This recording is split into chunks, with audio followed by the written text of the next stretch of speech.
So here is the problem. We have x squared minus 4x minus 5 is less than or equal to 0. Now, if you think you know the answer, go ahead and put that into the comment section. I'm going to walk through all the steps on how to think about this problem and, of course, how to solve it. So in order to solve a quadratic inequality, it's critical that you already know how to solve a quadratic equation. So here we have x squared minus 4x minus 5 is less than or equal to 0. So we have an equal sign here as part of this inequality statement. So it's less than or equal to.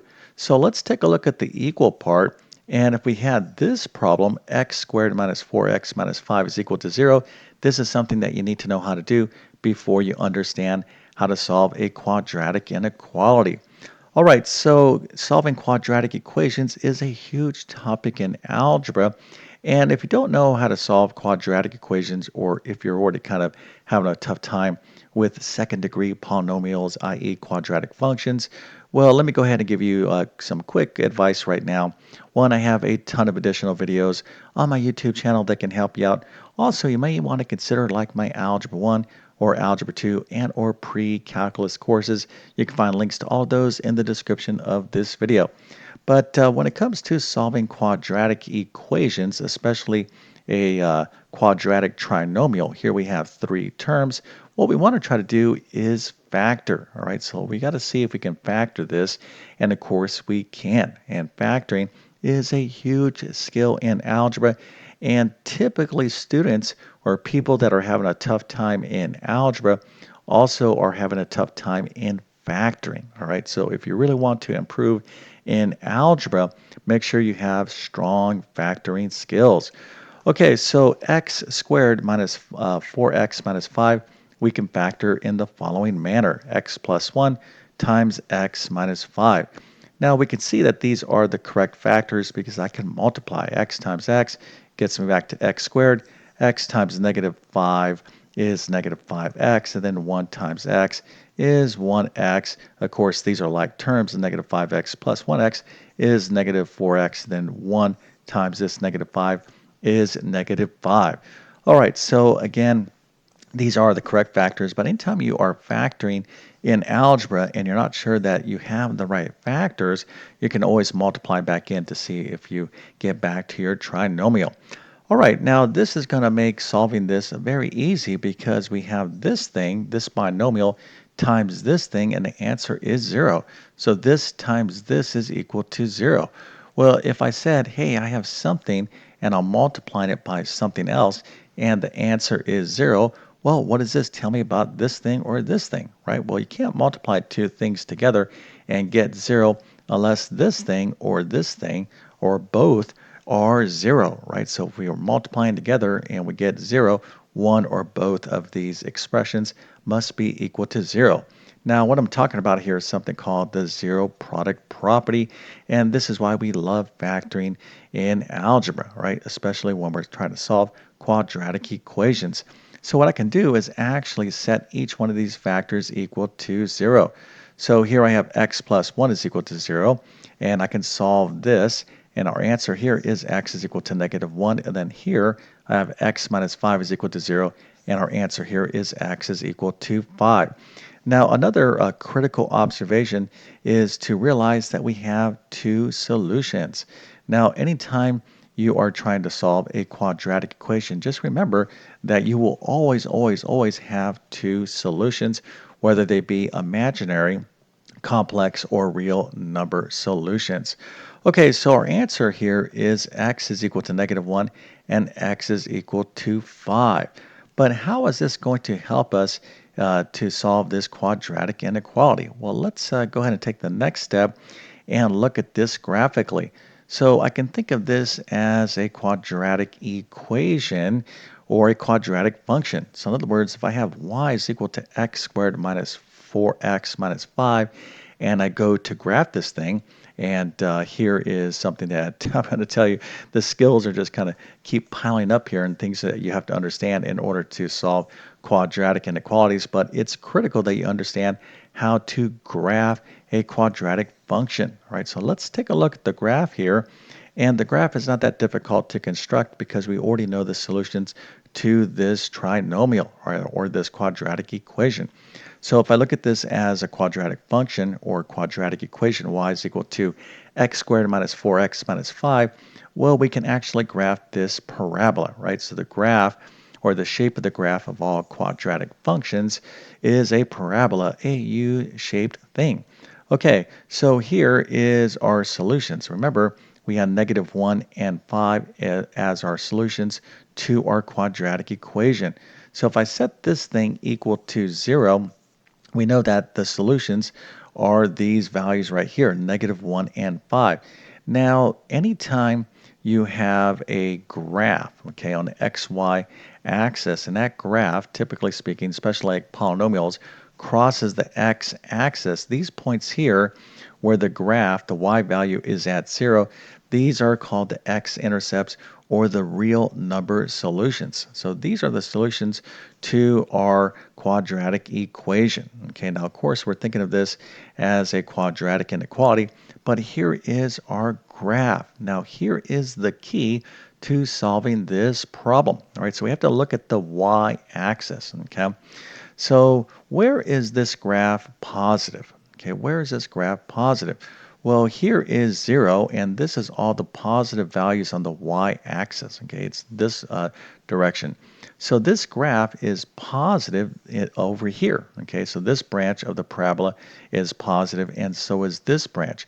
So now let me ask you, where is this graph negative? Okay, well, this graph is negative right here. Okay, this section of the graph. So between -1 and 5 is where the graph is negative, and then over here is where the graph is positive. And we're looking at this with respect to the y-axis. Okay, and this is going to be key in order to solve this quadratic inequality. All right, so where, let's just kind of think of this, if we think of the graph of this thing, okay, where is it less than or equal to 0? Well, now we know that this thing is equal to 0 at those two spots that are the actual solutions, right? So kind of going back over here, that would be -1 and 5. But where is this quadratic function, okay, or quadratic equation or quadratic expression, okay, less than 0? Okay, now we have to address this part. Where is it less than 0? Okay, we know it's 0 here and here. And where is it less than 0? Well, it's less than 0 right here. Okay, so now we're going to talk about how to actually verify that and then how to express the solution. Okay, so now let's take a look at this graph and these critical values on it. So remember, we are talking about a quadratic inequality. Now, if we were only talking about a quadratic equation, we already know that our answers here is -1 and 5, and this is the graph of this parabola, just kind of a rough sketch of it. Now, this graph is negative from -1 to +5, right? So all these values right here are underneath the x-axis, okay, i.e. negative on the y-axis. So if we plug in any of these values into our quadratic inequality, it should be negative, right? So we just kind of go back here and take a look at the actual problem. We're trying to determine what values of x are going to produce either 0 or a value less than 0, i.e. negative, right? So we've got to really kind of be thinking about this.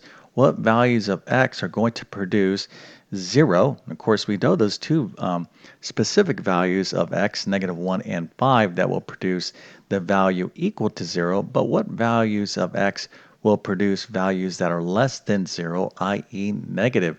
And we can just kind of see this graphically, right? So again, values in between -1 and 5 should produce negative values. So we're going to take a look at that in just one second. But before we do, let's talk about how to express the solution to this inequality. So there's basically three ways, or three very common ways, that we can use to express the actual solution. There's other ways as well, but here we have three different ways we can express the final answer. So remember, we're trying to look for values of this quadratic function that are going to make it less than or equal to 0. So we already know if we plug in -1 and 5, we're going to be equal to 0. So -1 and 5 is part of the solution, and so are all the values that are in between -1 and 5.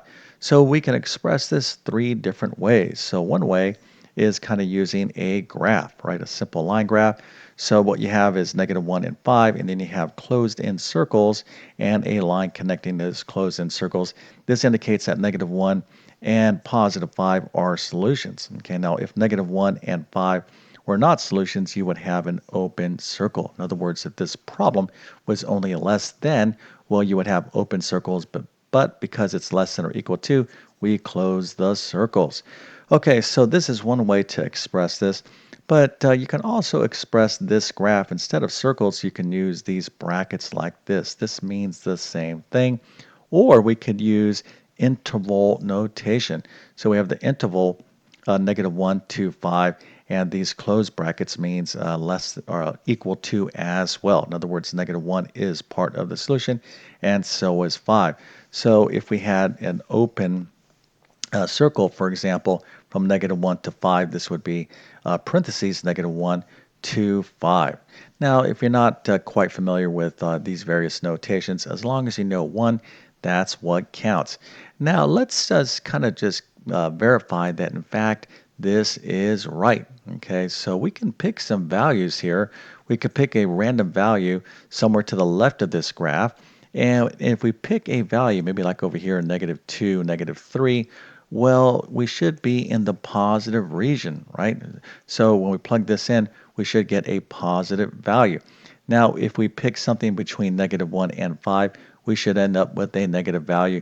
And then if we pick a value greater than 5, we should also end up with a positive value. So let's go ahead and do that. And a good way to think of this is the following. So here is our problem. Now, anything that is -1 to 5 should yield a true statement in this inequality, right? So in other words, if we plug in something in this region, it should be less than or equal to 0. And if we pick a value in these regions, i.e. greater than 5 and less than -1, we should end up with a false statement when we plug those values in here. So let's just go ahead and verify that indeed we solved the problem correctly. So here again is our problem, and let's just kind of use some simple values. So let's let x equal to -2. So -2 would be testing this region right here. Now remember, keep in mind that we have our parabola, right? So our parabola is crossing through -1 and 5. Okay, so we're testing a number that should be positive, okay, not negative. So we'll test -2. And then let's just go ahead and test that value. Then we'll test another value. So when we plug in -2 into our quadratic inequality, what's going to happen? Now remember, we're going to replace these x's with -2. So we're going to end up with -2 squared, which is a +4, plus -4 times -2, which is +8, minus 5. So we do all this number crunching, we get 7. So is 7 less than or equal to 0? No, that is false, and that is exactly what we thought the answer would be. So let's take a look at another number here, like x is equal to 0. Now, x is equal to 0 is right in between -1 and 5. So this should be true. So let's go ahead and plug that in. So when we replace x with 0, we're going to get 0 squared, which is 0 minus 4 times 0, which is 0, minus 5. So is -5 less than 0? Okay, so in other words, is -5 less than or equal to 0? Well, that is a true statement. So x is equal to 0 is in fact a good solution. So now let's finally test a value that is greater than 5, like 6. So we're going to end up replacing these x's with 6. So 6 squared is 36, minus 4 times 6 is 24, minus 5. And again, we end up with 7, and 7 is not less than or equal to 0. That is false. Okay, so I covered quite a bit in this problem, and this was actually a fairly simple problem. All right, but the main idea to solving these quadratic inequalities is that one, you need to know how to graph and solve quadratic equations and then kind of combine the connection between those two concepts, right? So remember, when you graph a parabola, okay, or graph a quadratic equation, if it has real number solutions, those will be the points where that graph is crossing the x-axis. Now, if your graph was something like this, right, above the x-axis or beneath the x-axis, i.e. it did not cross the x-axis, what would that tell you?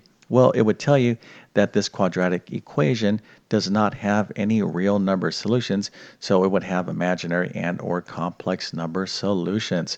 So a lot of things going on here, and this is why you cannot learn and really master algebra, separately. Okay, what do I mean by that?